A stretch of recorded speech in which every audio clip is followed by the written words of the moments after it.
नमस्कार दोस्तों, स्वागत है मेरे चैनल पर। आज की कहानी आपको रोंगटे खड़े कर देगी। हम बात कर रहे हैं दिल्ली के एक पुराने रेस्टोरेंट यादगार की, जिसके नाम के पीछे छिपा है एक भयानक अतीत और अनगिनत रहस्य। कुछ कहते हैं वहां का खाना लाजवाब, कुछ कहते हैं वहां कभी अकेले नहीं जाना चाहिए।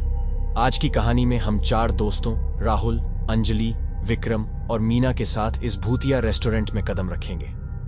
देर रात भूख से व्याकुल इन दोस्तों को यादगार के अलावा कोई रास्ता नहीं मिलता। लेकिन क्या ये भूख उन्हें भारी पड़ेगी? क्या वाकई इस रेस्टोरेंट में कुछ भयानक छिपा है? तो चलिए शुरू करते हैं ये डरावनी कहानी, जहां अनसुलझे रहस्य, भूतिया रोमांच और दोस्ती की ताकत का मिश्रण आपको अपनी सीट से उठा देगा। यादगार का रहस्य क्या है? क्या राहुल और उसके दोस्त सच का पता लगा पाएंगे? जानने के लिए वीडियो को पूरा देखें और लाइक और सब्सक्राइब करना ना भूलें। दिल्ली की व्यस्त गलियों के बीच एक पुराना सा रेस्टोरेंट था, जिसका नाम था यादगार। उस रेस्टोरेंट के बारे में कई अफवाहें थीं। कुछ कहते थे वहां के खाने का स्वाद लाजवाब होता है, कुछ कहते थे वहां कभी भी अकेले नहीं जाना चाहिए। एक रात 4 दोस्त राहुल, अंजलि, विक्रम और मीना रात के 2 बजे के करीब यादगार खाने गए। उन्हें शहर के दूसरे कोने में पार्टी से देर हो गई थी और कहीं खाने को नहीं मिला। यादगार उनकी गाड़ी के रास्ते में पड़ा, इसलिए उन्होंने सोचा कि वहां चले जाते हैं। रेस्टोरेंट सुनसान था, सिर्फ एक बूढ़ा आदमी मोमबत्ती की रोशनी में अखबार पढ़ रहा था। दोस्तों को थोड़ा अजीब लगा, लेकिन वे इतने भूखे थे कि उन्होंने ज्यादा ध्यान नहीं दिया। उन्होंने ऑर्डर दिया और खाने का इंतजार करने लगे। कुछ ही देर में उनकी टेबल पर 4 थालियां रख दी गईं। खाने की खुशबू इतनी लाजवाब थी कि उनके मुंह में पानी भर आया। लेकिन जैसे ही उन्होंने खाने का पहला निवाला लिया, उन्हें लगा कि कुछ गड़बड़ है। खाने में एक अजीब सी गंध थी जिसे वे समझ नहीं पाए। कुछ देर बाद रेस्टोरेंट की लाइटें अचानक चली गईं। कमरा अंधेरे में डूब गया। अंजलि चीख पड़ी, क्या हो गया? विक्रम ने मोबाइल की टॉर्च जलाकर चारों ओर देखा। बूढ़ा आदमी गायब हो चुका था। उनकी टेबल पर रखी थालियां भी खाली पड़ी थीं। अचानक उन्हें हवा में हल्की सी हंसी सुनाई दी। वह हंसी ठंडी थी, मानो किसी की आत्मा तड़प रही हो।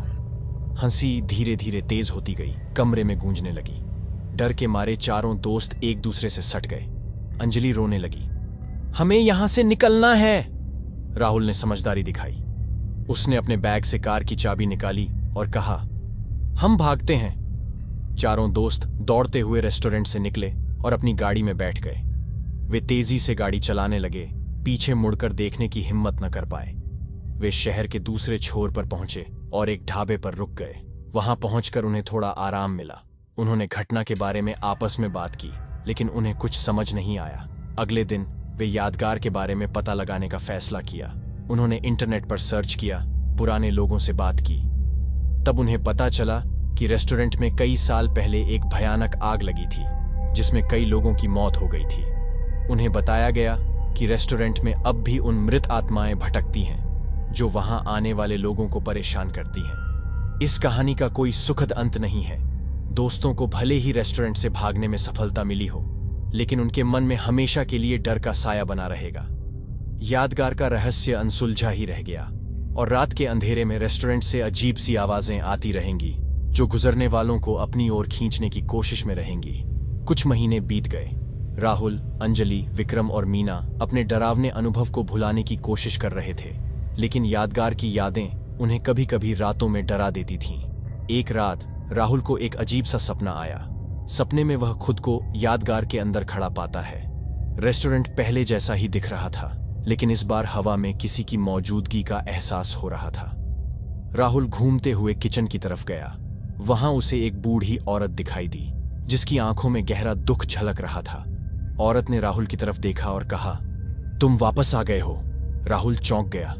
आप कौन हैं? औरत ने जवाब दिया, मैं इस रेस्टोरेंट की मालकिन थी, इसी आग में जलकर मरी थी। अब मेरी आत्मा यहीं कैद है। राहुल घबरा गया। आप हमें क्यों परेशान कर रही हैं? औरत ने दुखी आवाज में कहा, मैं किसी को परेशान नहीं करना चाहती। मैं सिर्फ इतना चाहती हूं कि मेरी कहानी दुनिया को पता चले। औरत ने राहुल को उस भयानक रात के बारे में बताया जब आग लगी थी। ये कोई दुर्घटना नहीं थी, बल्कि किसी ने जानबूझकर आग लगाई थी। औरत ने राहुल को कुछ सबूत भी दिखाए जो ये साबित करते थे कि उसकी हत्या की गई थी। राहुल सुबह उठा तो वह काफी परेशान था। उसने अपने दोस्तों को सपने के बारे में बताया। पहले तो उन्हें यकीन नहीं हुआ, लेकिन राहुल की बातों में सच्चाई झलक रही थी। उन्होंने फैसला किया कि वे पुलिस को सूचित करेंगे। उन्होंने पुलिस को औरत के बताए सबूतों के बारे में बताया। पुलिस ने जांच शुरू की और उन्हें पता चला कि औरत की बातें सच थीं। कुछ दिनों की जांच के बाद पुलिस ने उस शख्स को गिरफ्तार कर लिया जिसने रेस्टोरेंट में आग लगाई थी। उसे सजा भी सुनाई गई। लेकिन क्या इससे यादगार का रहस्य पूरी तरह से सुलझ गया था? नहीं। राहुल और उसके दोस्तों को कभी कभी ऐसा लगता था कि रेस्टोरेंट से रात में रोने की आवाज आती है। वो औरत शायद अब शांत हो गई थी, लेकिन रेस्टोरेंट में कई और आत्माएं भी थीं जो अपने दुख का इंतजार कर रही थीं। इस कहानी का अभी भी कोई अंत नहीं है। यादगार का रहस्य एक खुली किताब है जो शायद कभी भी पूरी तरह से नहीं पढ़ी जा सकेगी। लेकिन ये कहानी हमें याद दिलाती है कि अतीत के भूत कभी मरते नहीं हैं और कभी कभी वे हमें सच्चाई बताने के लिए वापस आते हैं। राहुल, अंजलि, विक्रम और मीना को भले ही यादगार के रहस्य को उजागर करने में थोड़ी सफलता मिली थी, पर उनके मन में डर का साया बना रहा। वह रेस्टोरेंट अब बंद पड़ा था, लेकिन रात के अंधेरे में इसकी खिड़कियों से रोशनी आती देखी जाती थी। कभी कभी वहां से हंसने और रोने की आवाजें भी सुनाई देती थीं, मानो मृत आत्माएं आज भी उसी जाल में फंसी हों। कुछ साल बाद राहुल एक पत्रकार बन चुका था। अपराध और रहस्यमय घटनाओं की खोज उसकी जिंदगी का हिस्सा बन गई थी। एक दिन उसे एक ऐसे पत्र की सूचना मिली जो यादगार की मालकिन ने लिखा था। यह पत्र आग लगने से कुछ दिन पहले लिखा गया था और उसमें रेस्टोरेंट में चल रहे अवैध कारोबार का जिक्र था। राहुल को लगा कि यह पत्र यादगार के रहस्य को पूरी तरह से खोल सकता है। उसने अपने दोस्तों को इस बारे में बताया और वे सब पत्र को ढूंढने निकल पड़े। उनकी खोज उन्हें पुराने रिकॉर्ड्स और भुला दिए गए लोगों तक ले गई। रास्ते में उन्हें कई खतरे झेलने पड़े। कुछ लोग नहीं चाहते थे कि यह सच दुनिया के सामने आए। आखिरकार कई महीनों की मेहनत के बाद उन्हें वह पत्र मिल गया। पत्र में लिखा था कि यादगार की मालकिन अवैध हथियारों के कारोबार का पर्दाफाश करने वाली थी, जिससे कुछ शक्तिशाली लोगों को खतरा था। उन्होंने ही आग लगाकर सबूत मिटाने की कोशिश की थी। राहुल ने इस पत्र को मीडिया के सामने ला दिया। खबर पूरे देश में फैल गई। जांच शुरू हुई और कई बड़े नाम सामने आए। कुछ लोगों को गिरफ्तार किया गया, लेकिन असली सरगना अभी भी पकड़ा नहीं गया था। राहुल और उसके दोस्तों को जान का खतरा बना हुआ था। उन्हें लगातार धमकियां मिल रही थीं। एक रात उनके घर पर हमला हुआ। राहुल घायल हो गया, लेकिन किसी तरह से वह और उसके दोस्त वहां से भाग निकलने में सफल रहे। वे अब एक छिपे हुए स्थान पर रह रहे थे, लगातार पुलिस की सुरक्षा में। यादगार का रहस्य उजागर हो चुका था, लेकिन असली बदला अभी भी बाकी था। राहुल और उसके दोस्त जानते थे कि उनकी लड़ाई अभी खत्म नहीं हुई है। उन्हें सच के लिए लड़ना है, भले ही इसकी कीमत उनकी जान भी क्यों न चुकानी पड़े। सालों बीत गए।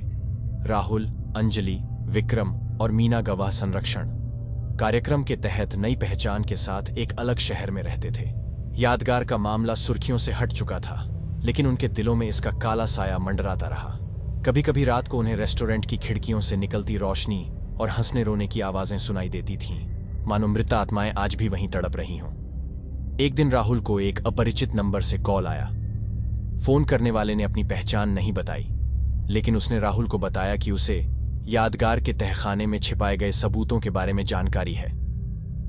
यह जानकारी असली सरगना को पकड़ने में मददगार हो सकती थी। राहुल अपने दोस्तों से मिला और उन्हें फोन कॉल के बारे में बताया। हालांकि वे जानते थे कि यह एक जाल भी हो सकता है।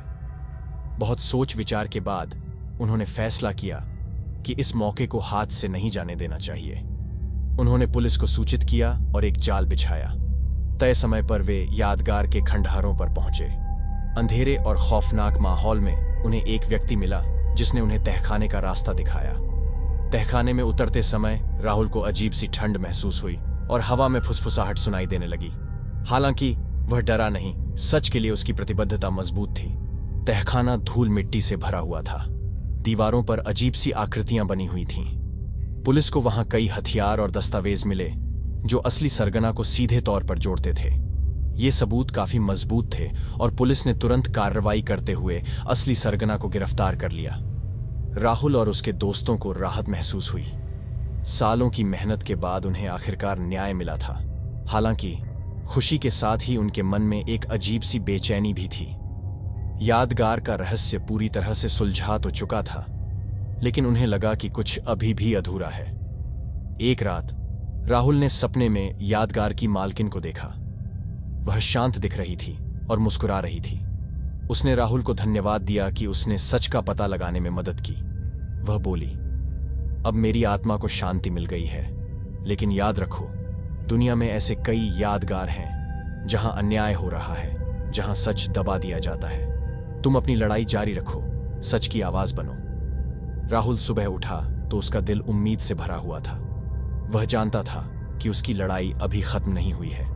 दुनिया में कई अनसुलझे रहस्य और दबे हुए सच हैं। वह अपने दोस्तों के साथ मिलकर सच का पता लगाने और न्याय दिलाने के लिए अपना काम जारी रखेगा, भले ही इसके लिए कितनी भी मुश्किलें झेलनी पड़े। यह कहानी एक खुले अंत के साथ खत्म होती है। भले ही यादगार का रहस्य सुलझ गया है, राहुल और उसके दोस्त अन्याय के खिलाफ अपनी लड़ाई जारी रखते हैं। यह हमें सिखाता है कि सच और न्याय के लिए लड़ना ही असली जीत है, भले ही रास्ते में कितने भी डर और खतरे सामने आए।